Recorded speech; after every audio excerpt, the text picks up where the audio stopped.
dengan 6 orang. Yang pertama ada. Perkenalkan, nama saya Joruski Baktiar Semora. Perkenalkan, nama saya Giovanni Daniel Elmer Kitagalo. Perkenalkan, nama saya Febriana Duan. Perkenalkan, nama saya Hanidia Siti Negara. Perkenalkan, nama saya Ika Melinata Manurung. Perkenalkan, nama saya Juan Ranjatan Pemulun. Oke, jadi baik, kami akan mewawancarai ketua adat Punggungan Simanjuntak yang ada di Rumbai ini. Mari ikuti videonya, terima kasih. Jadi kami dari mahasiswa dari Fakultas Hukum Universitas Lancang ini, jadi kebetulan ada tugasnya Kak. Ini disuruh wawancara, kebetulan mata kuliahnya tentang hukum adat. Jadi di sini kami mengamalkan 6 orang perokok nih. Karena disuruh wawancara sesuai dengan tugas masing-masing. Dan itu kami di sini juga ada 6 pertanyaan. Jadi yang pertama, boleh Bapak perkenalkan sendiri. Saya Edward Simanjuntak. Terus apa yang harus perkenalkan gini sama sekarang nih? Apa yang mau saya ini? Apa? Ketua adat. Oh, ya. Saya Ketua Punggungan Simanjuntak Rumbai. Pertanyaan yang pertama dari saya, perkenalkan, nama saya Hanaja. Saya ingin bertanya kepada Bapak Edward, dalam pernikahan adat Batak, bagaimana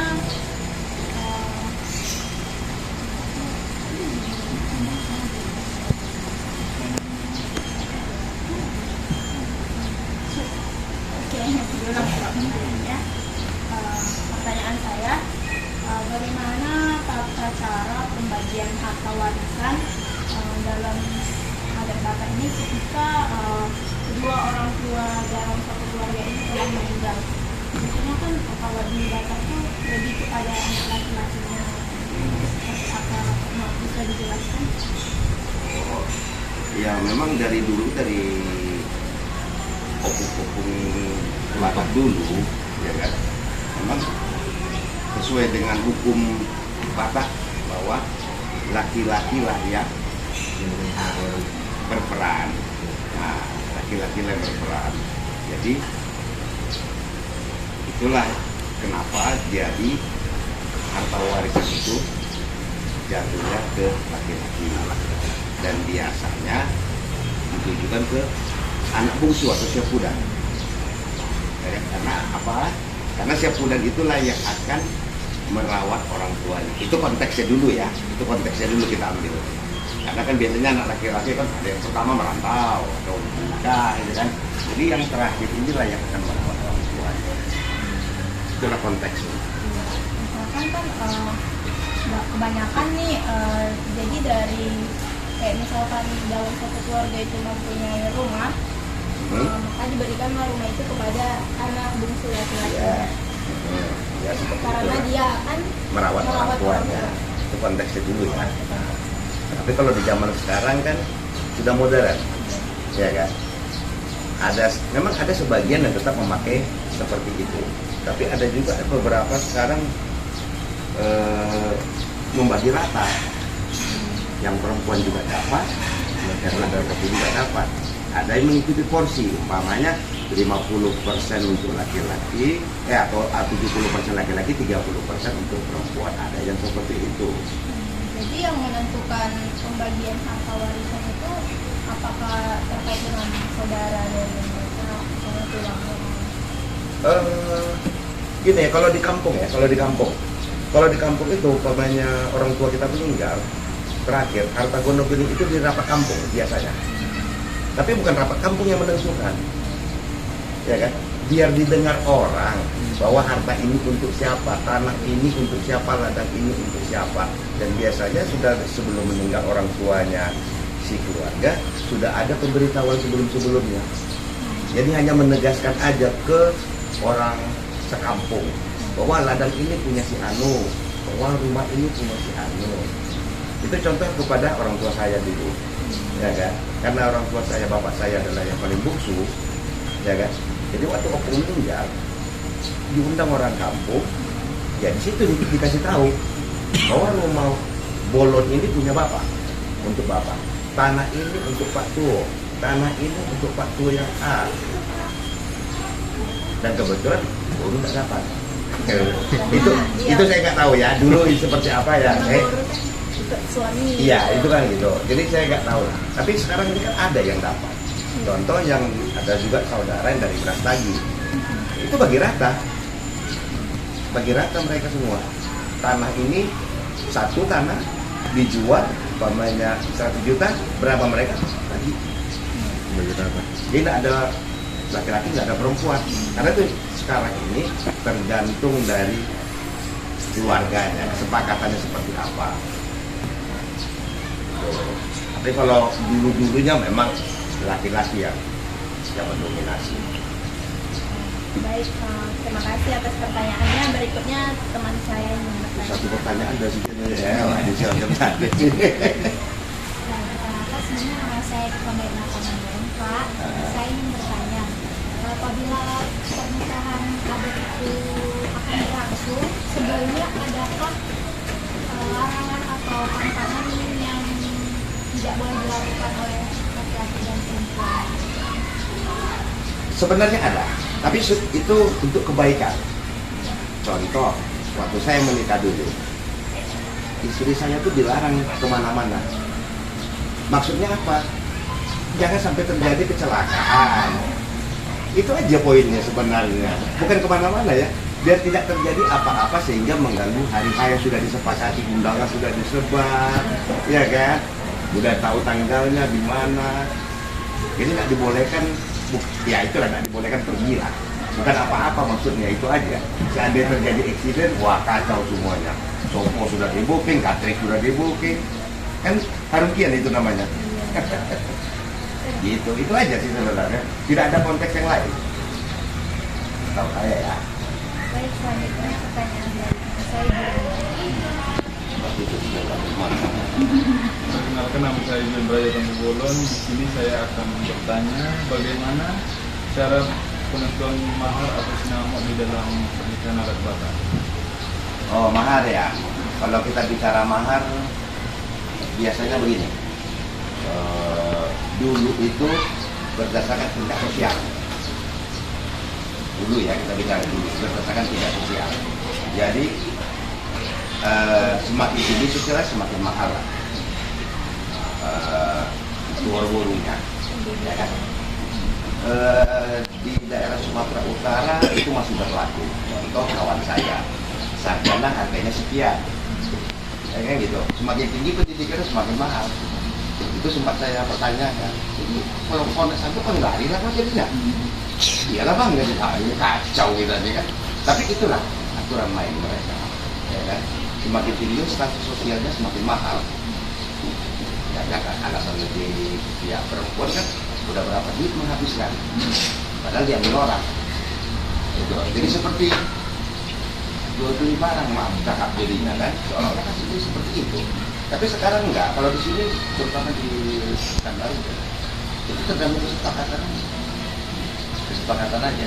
Biasanya dari pihak pengantin itu sudah lobby-lobbyan gitu. Si cewek tahu nih si cowok nih gimana kemampuannya. Pasti lobby orang tuanya juga kan. Pak, mak, ini begini loh kondisinya. Ya kayak seperti itu ya. Jadi tidak ada patokan sekarang ini, zaman makin canggih dan orang pun ya ada tetap dijalankan, tapi tidak mesti stretch dulu lah. Gitu. Mungkin pertanyaan saya akan dilanjutkan oleh teman saya itu. Semua orang. Ini saya akan bertanya, apa saja susunan acara yang dilakukan saat ingin melaksanakan pertunangan atau marsupial dalam adat Batak? Caranya ya, biasanya dalam bahasa ini begini, umpamanya si cewek sama si cowok sudah niatan untuk melanjut ya kan, sudah dikasih tahu sama orang tua masing-masing. Yang pertama tuh marwore jinjing namanya. Jadi itu marwore jinjing itu kedua belah pihak berkenalan secara adat, ya kan? Siapa orang pihak perempuannya, pihak laki-lakinya siapa, mereka berkenalan itu biasanya dulu. Dari situ bisa lanjut ke misalnya merencanakan Partu Polo. Ori-ori ini dari damar musik ini jatuhnya nih. Berapa kira-kira nih gambaran dinamotnya, umurnya nih. Jadi di Partu Polo selanjutnya itu lagi beritahukan ke Matoro undangannya bahwa ini sudah sepakat ini borunya sekian. Jadi orang sudah tahu gitu. Tapi sampai sekarang masih Masih. Itu wajib. Iya. Wajib jarak batas. Jadi tidak ada langsung martupol, ada. Kunjungan dulu pihak berkenalan kedua belah pihak. Ya kan? Itu dulu awalnya. Untuk pertanyaan saya. Oke. Ayo. Perkenalkan, nama saya Giovanni Jajang Lebar. Kan di masyarakat kita ini sering terjadi pernikahan berbeda suku. Contohnya Batak ke Minang, Batak ke Jawa. Saya ambil contoh lah Batak ke Minang. Kalau di Batak, apakah kita boleh menghapus nama marga kita pada nama anak belakang kita? Di Batak.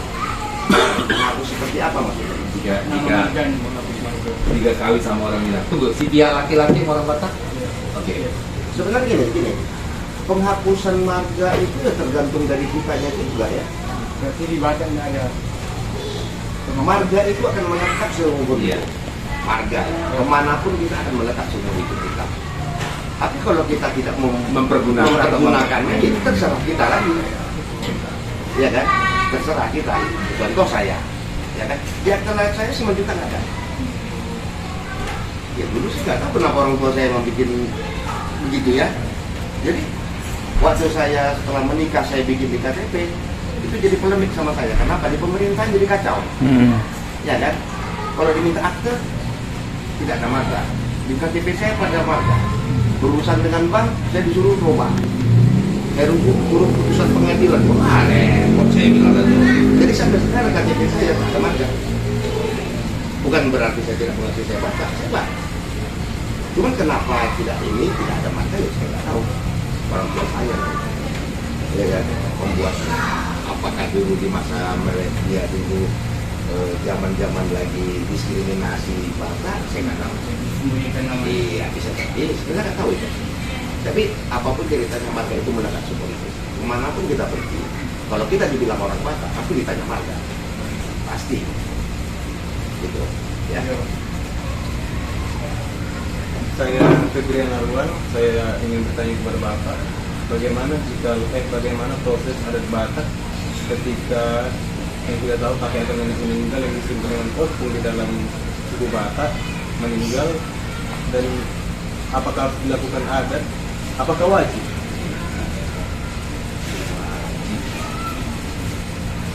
Sebenarnya begini ya, inilah suku Batak itu kan banyak tradisi, ya kan? Kalau wajib, ya kan, wajib diadakan. Itulah ada istilah adat namanya nabalga. Kecil pun kita bikin tetap ada, besar pun kita bikin, ya. Tergantung kitanya. Jadi kalau opung meninggal, dari pihak miskin lah kita bilang, kita ada keluarga yang kurang mampu, ya sebatas kemampuan mereka aja buat. Contoh kita bilang begini, kan ada istilahnya sari matua, saur matua dalam bahasa, ya kan? Sari matua kan adong dobe lagi sari, ada masih tanggung jawab dia. Saur dia sudah mengembas kata orang ya kan, ada dengar kan, udah pesta, nah boleh ditangisi, happy kita, ya kan? Nah, biayanya itu tergantung kita sekarang. Kalau dibilang sahur matua itu umumnya itu 3 gadu atau lembu atau pokoknya bukan babi itu. Tapi kalau di dalam itu kita harus fleksibel lah. Nggak usah kita kasih orang berutang jatuhnya. Jadi ya di dalam tonggo aja kita menyuruh maaf. Keluar atau tulang semua yang tolong meminta maaf kita karena kemampuan ekonomi kita seperti ini. Sahur matua ulang tapi kamar minyak. Orang maklum kan? Tapi intinya ada itu jiknya besar kecilnya tergantung kita. Kalau kita mampu, yuk mainkan. Ya kan sesuai itu, sesuai dana kita. Ya. Kan sebagai dulu katanya setiap tanduk mainkan. Mau puluhan juta katanya dia, olok-oloknya semuanya ya kan. Kita mampu kalau itu ya, mungkin kita paksa. Beda dengan Toraja. Karena gini, Batak itu nomor 2 termahal di Indonesia. Nomor 1 Toraja. Tapi kalau dijumlahkan, Batak itu nomor 1. Kenapa? Batak setiap minggu ada ulawannya. Kalau Toraja tidak. Mereka kumpulkan dana dulu, ya kan? Sampai ratusan juta, sampai istilahnya yang kalian pernah dengar berbobule. Itu harganya sampai 500 juta, 600 juta tergantung. Nah, saya nggak tahu. Saya pernah baca itu harga-harganya motifnya begini, macam-macam tuh harga. Jadi harga terbunuh sekian. Ya. Abang saya kawin sama burung Toraja, tapi dibikin jadi burung Panggabean. Saya udah bilang, saya kok bang, habis dikau. Kebetulan stratanya ini menengah. Torajanya ini kakak ini. Siap-siap kok bang. Habis semua yang kau tabung itu nanti, ya harus siap lah. Itu ada tulisan nanti. Kalau terjadi meninggal orang tua si cewek. Gitu, jadi soal besarnya ya tergantung. Soal wajib. Kecuali kita tak masuk hubungan, kita tidak ada kemana-mana, itu adalah gereja aja. Contoh kakak Pariban saya di Bandung, yang tidak ada masuk hubungan, tidak apa ya. Mending ya udah, setelah kerja di gereja. Kalau di Jakarta atau di Bandung kan ada di samping rumah sakit itu rumah duka. Jadi sebatas di situ aja deh. Kebaktian gereja, ada kuburan, ada. Tidak dikenal masyarakat. Ya dikenal masyarakat itu sebatas dikenal lah. Cuman ada yang tidak berjalan. Saya nggak tahu kenapa. Saya bilang loh, ini aja ya matinya kakak ini. Ya. Tidak ada. Waktu menikah ada banget. Nggak tahu juga itu permainan di Bandung seperti apa. Apakah memang dia yang tidak tahu masawar atau gimana? Dia lagi sama. Ya, itulah kira-kira kata. Ada lagi? Jadi mungkin ada. Jadi menurut dari kesimpulan setiap pertanyaan yang Bapak berikan kepada kami, jawabannya mungkin saat membahas kami. Menurut pendapat Bapak sendiri, adakah pesan yang Bapak sampaikan untuk setiap suku Batak ini agar adat ini harus tetap dilestarikan? Menurut pendapat Bapak? Iya, begini. Kalau itu bagus sih, saya setuju. Zaman sudah semakin canggih, otomatis adat semakin tergerus. Ya kan?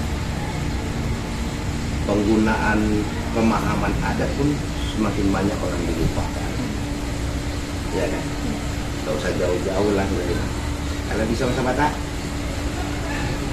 Bisa. Contoh kayak gitu kan, dikit-dikit. Coba kita pergi kampung. Iya. Yang kecil aja, kadang-kadang saya pusing ngeliat ini. Tapi itu kebiasaan. Kawan saya di sini juga karena di rumahnya menggunakan bahasa Batak. Ya, jalankan. Orang tua saya kalau ngomong sama saya pakai bahasa Batak, tapi saya menjawabnya pakai bahasa Indonesia, sehingga akhirnya apa? Bahasa Batak saya jadi setengah-setengah. Mau nggak mau saya pelajari juga. Cuma kan perlu waktu. Kalau kawan saya gara-gara sehari-hari digunakan di rumah, ya udah lancar kayak air aja dia. Gitu maksudnya. Jadi selain tergerus seperti bahasa, adatnya pun sudah mulai berkurang, banyak yang tidak tahu. Contoh kayak di saya sekarang. Saya ketua Simanjuntak, belum baik. Tapi saya harus banyak belajar. Kalau setiap ada acara pesta, unding, Tonggoraja, apa kan? Saya belum tentu bisa membawakan. Karena saya bahasanya masih patah-patah. Itu dia permasalahan kita di situ. Jadi kalau bisa kalian yang guna-guna ini di marga masing-masing, terutama lah bawah lah ya laki-laki kayak kalian ini main bergaul. pelajari adat itu. Apapun ceritanya, kalau kita sebagai orang Batak akan mengalami semua peladatan itu. Contoh, menikah pun kalian nanti anak kalian terdidik. Memang itu tergantung kita mau bikin apa enggak ya, tapi kalau bikin pasti ada adatnya. Maluap pasti ada adatnya, ya kan? Ngalami juga kan? Menikah pasti ada adatnya. Minimal nanti pas anak kalian udah tahu seperti apa, ya kan? Paling enak seperti. Atau pernah kalian lihat orang menikah, pas dia kasih ulosnya orang lain disuruh yang ngomongkan, padahal baru ulos. Kan sayang juga kan, padahal kita yang harus menyampaikan kepada anak kita, guru kita, gimana ini orang lain. Kenapa? Karena tidak terbiasa dia ngomong satu, berbicara itu tampil menyampaikan pendapat itu tidak terbiasa, sehingga dia takut. Saya akui itu pasti takutnya salah karena dapat damage. Tapi sebenarnya tidak salah, mau apapun kenapa guru kita ngomong aja.